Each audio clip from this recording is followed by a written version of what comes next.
Self-esteem is such a hot topic nowadays, especially in the world we live in with social media. I'm Gila Ross, host of the Power Up podcast, and in this episode, together with my Wednesday night group, we look at self-esteem. We look at how much our looks and our beauty impacts that self-esteem, and what is that antidote that we can use that will help us build a solid sense of self. Speaking to one of the mums that I'm friends with last week, and she was telling me about her daughter in high school. And I don't know if anyone here remembers being in high school just a couple of years ago when we were in high school. Yesterday. Yeah. I think what was it now? 4 years ago? Yeah. Plus the rest, right? Did you love it or hate it?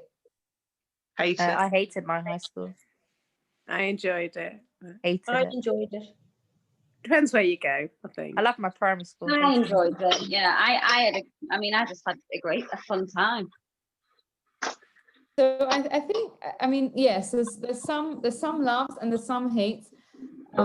It's interesting because I worked in Canada I'm just going to mute everyone, but feel free to unmute yourself whenever you want to say something.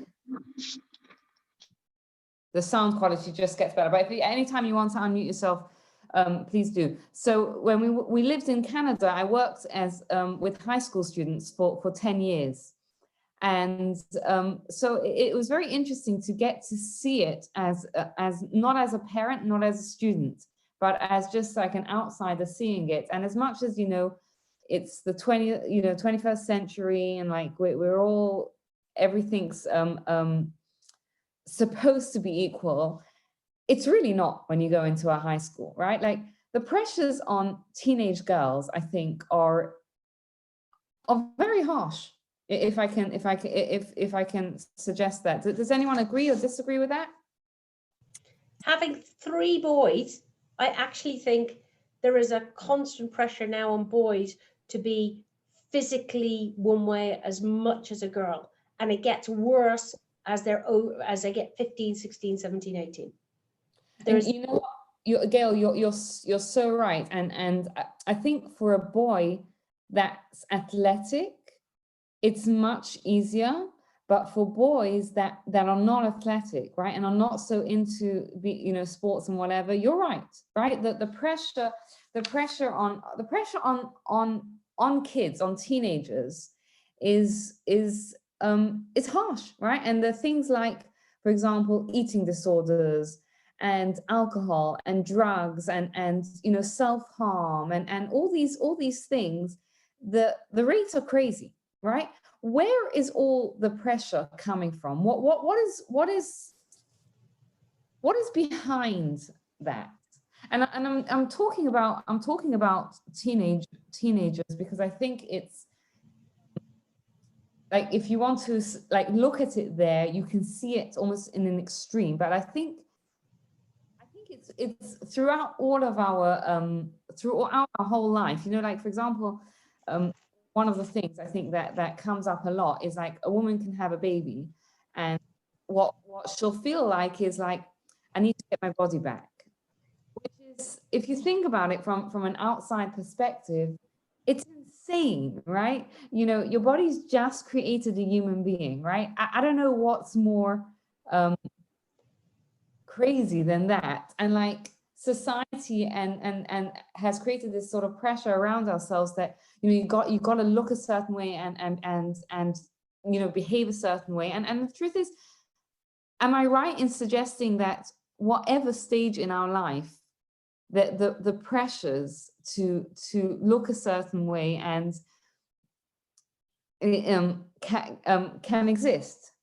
Does anyone feel that that's something that they can relate to? It's Are you talking about pressure with all this purely of how we look, or other things like self-harming? Are you talking about pressure with self-harming because of the way we look, or because of other things? I'm talking about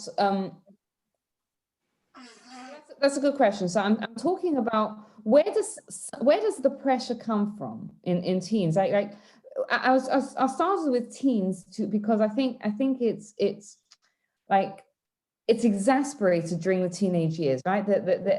But I don't think it's just teenagers, right? In fact, there's research that shows that younger and younger are the self-esteem is plummeting, things like that. And I think even as we go through our lives, I don't know that many women that, for example, and I'm just giving, one example, that look at themselves in the mirror and think, I'm so happy with So you're talking about the way we look rather than anything else. Let's start with that. Right. Let's start with that. Yeah. I think even in like when I was in secondary school, which is probably, I don't know, 10 years ago or something, less. I was in an only girls school, and there was a huge pressure on the way you looked, and it made me, I'm still very self-conscious because of it. A huge pressure, the way you look, what you wear, how many piercings you have, and it's interesting to say that it was an all-girls school as well. It's a huge, and I think it's getting worse. Like, you see girls today at their bat mitzvahs, and you're like, they don't look 12. They honestly look about 16, 17, because they've got so much makeup on. And I never did that. I didn't wear that much makeup. Like, these days, it's so sad. It's sad. But don't you think the clothes like that as well? Like the clothes for girls are now the dresses marrying. that they're wearing. Like, it doesn't suit their age. Girls. They don't look like girls. They don't look like little mini girls. Mothers. Like it's even when they go out, you go out, whatever, they're all on their phones. Like, it's just, they're not kids anymore. But do you not think our parents thought the same of us all those years ago? What do you mean? Because the difference between us and our parents' generation will probably have been the same. I think it's horrendous. I can't cope with what 12 looks like anymore. They're just not children at all. But no, they're not. Our parents probably saw us the same way, maybe. Not as bad. I still went to the park and rode on my bike and went on rollerblades and didn't take my phone with me, and it wasn't on Facebook and Instagram whilst I was out all the time. No, but to our parents' generation, I don't know about yours, but I mean, I'm a bit older than you, but to our parents' generation, they didn't go to pubs and stuff. The only time they went to pub would be to have a pub lunch. So the fact that we went to pubs to drink to them was alien. And in the same way, it was a bit like, when they're older, she goes, I thought you just went to have a socialize. You actually drank. She was, she was horrified. So to them, I think it is the same as it is for us. I think it probably is. I think there's a lot more that makes I agree with you. I agree with grow you up faster now, but I think I do think it probably was quite similar. However, there's phones and there's we didn't have phones back then. Bricks.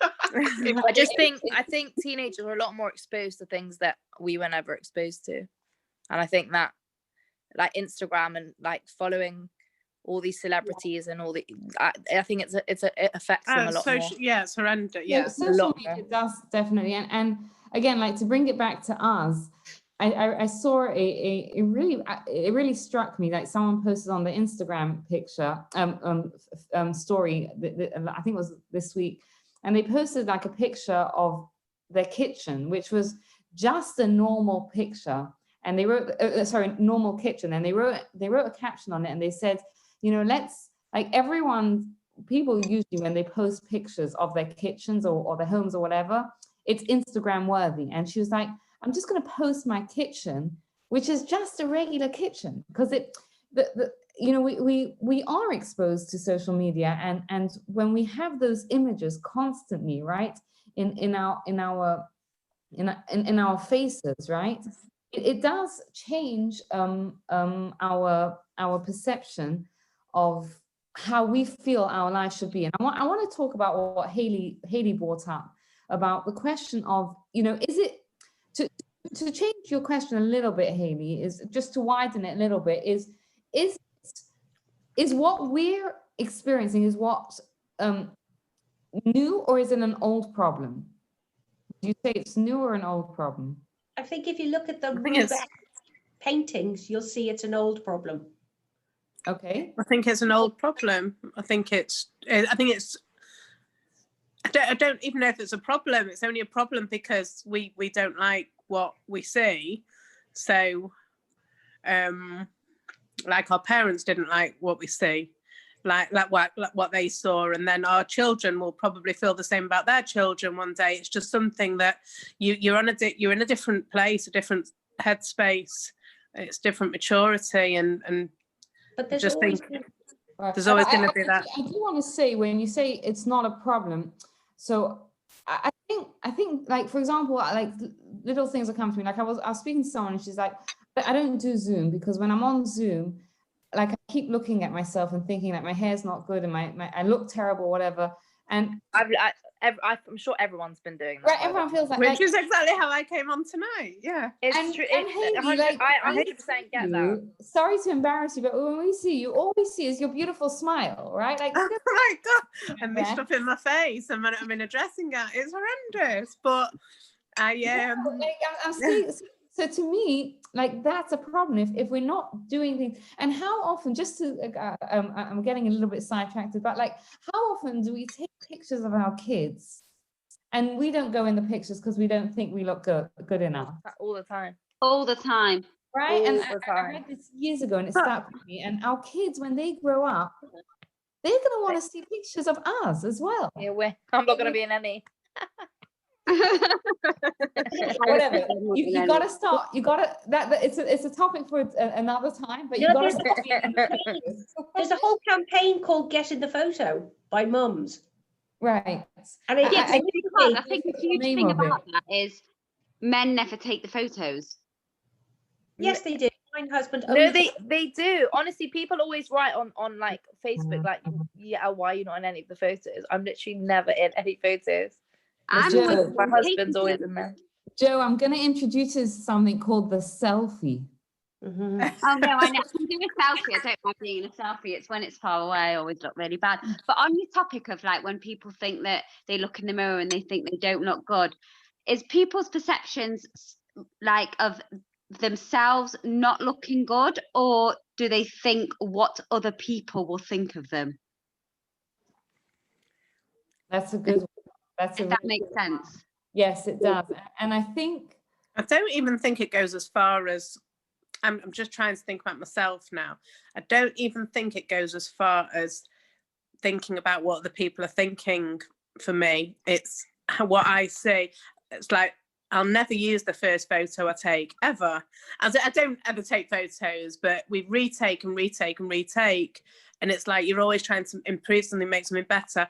And it's, I think it, yeah, I don't know. I do.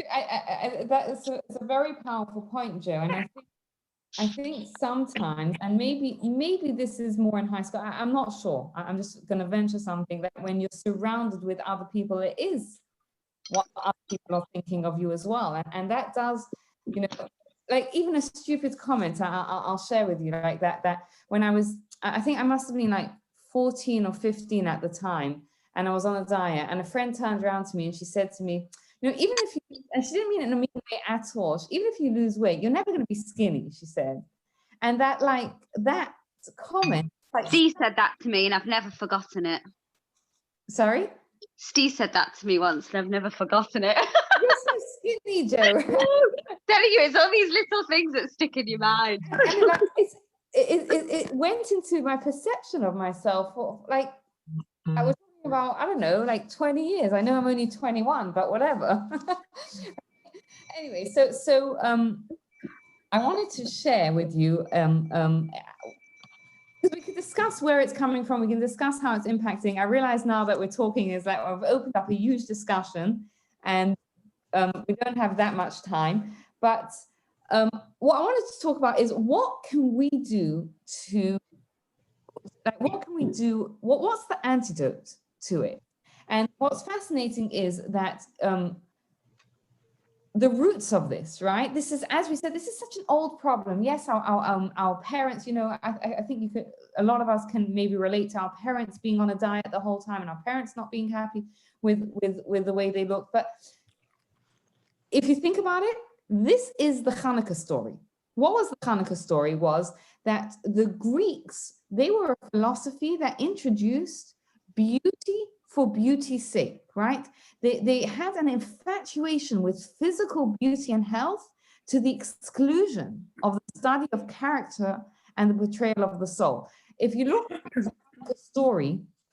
Hanukkah story is not just a story of a little jug of oil that was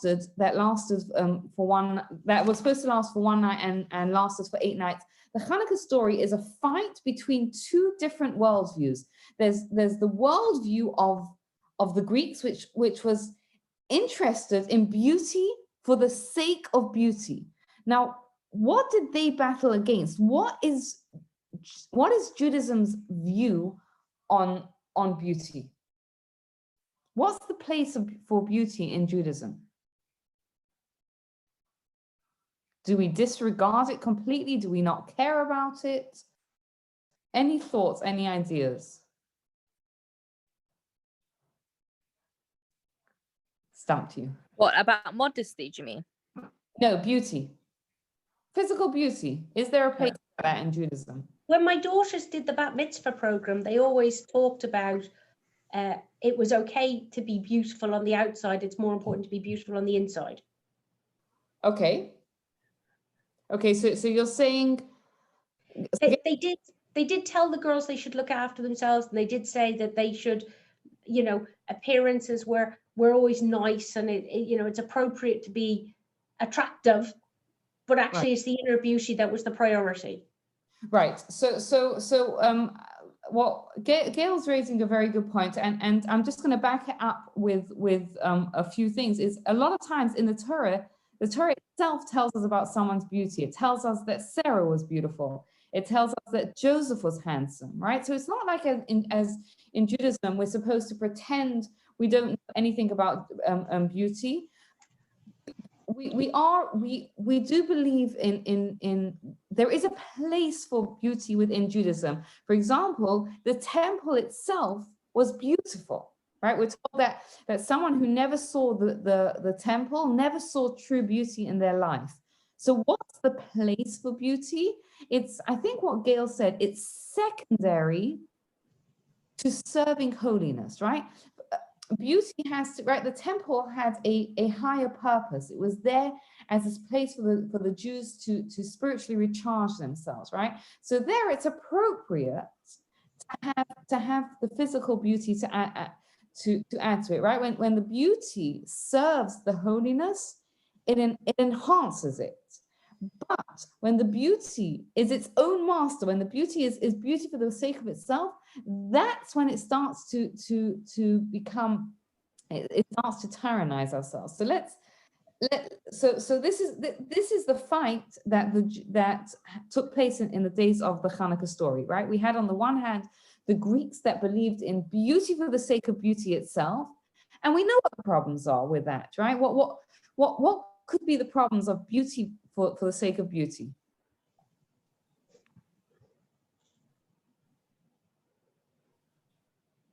Any ideas? Film stars getting too much money over nurses and doctors. True. Yeah. And the other issues with it is that, there's always someone who is skinnier, prettier, has a nicer house, has a nicer car, whatever it is, right? Like if that's what it is physically, there's always someone that is better off in the world than the person, right? If it's just for the sake of it. So what's the antidote? The antidote is something that we say every single morning in the morning prayers. There's a beautiful prayer that starts with Elokai Neshama, and it thanks God for the soul that He has given us, and it says in it, Elokai Neshama, that God, the soul that you have given me, Tahorahi, it is pure. And what we're saying in that prayer is we're saying that the soul that we have, each of us has, is intrinsically and inherently holy, right? The more a person identifies as a soul within a body, the more our sense of self is strong, right? Because physically, if you're looking at physically and you're comparing yourself to someone else, or even if you're comparing yourself to how you were 5 years ago or whatever, there's always something more that can happen. But when we identify with the soul, and the soul is intrinsically holy, it's God breathed that soul within us, and it's intrinsically, inherently holy, then our sense of self becomes so much more solid, right? And we actually see this in the miracle of the Hanukkah, right? Because with one of the rabbis asked the question. He says, the oil, we see that there was a miracle with the oil. Now, the part that doesn't often get mentioned is the menorah, right? That the oil was lit in, because there was a big menorah in the temple, and the Greeks had destroyed it. So what happened? How did they manage to get it fixed? The menorah. Does anyone know?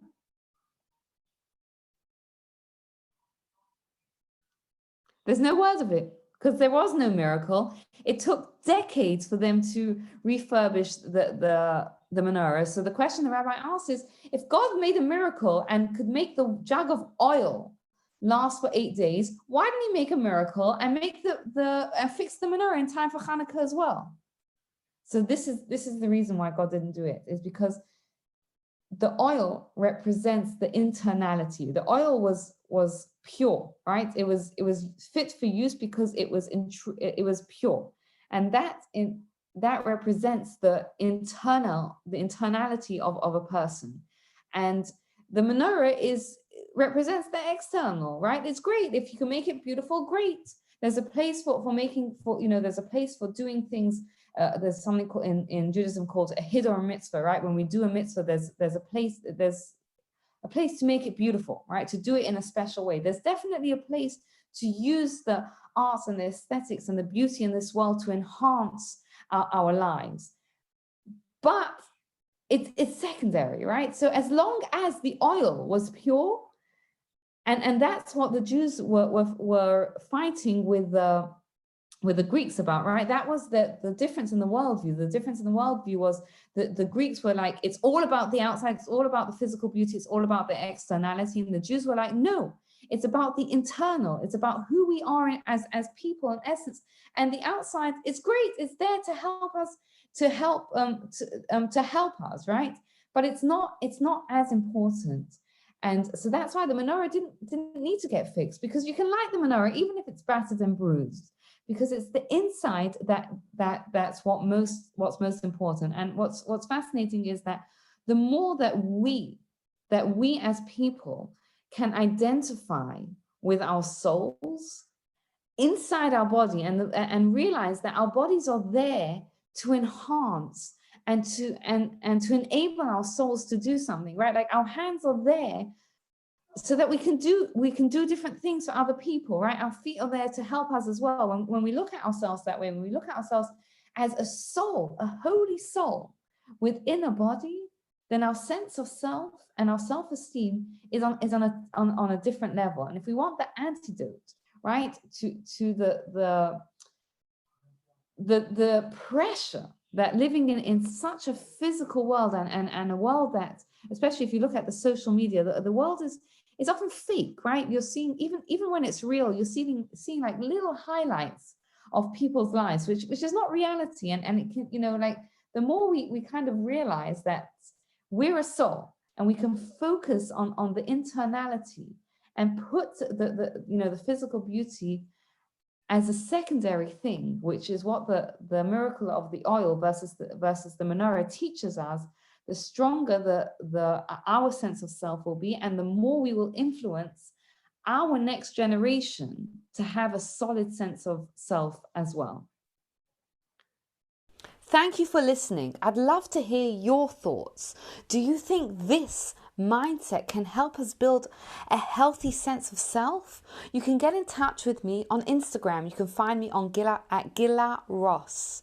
And if you like this podcast, give us a rating or review, and please share the word and about the podcast. Thank you again for listening.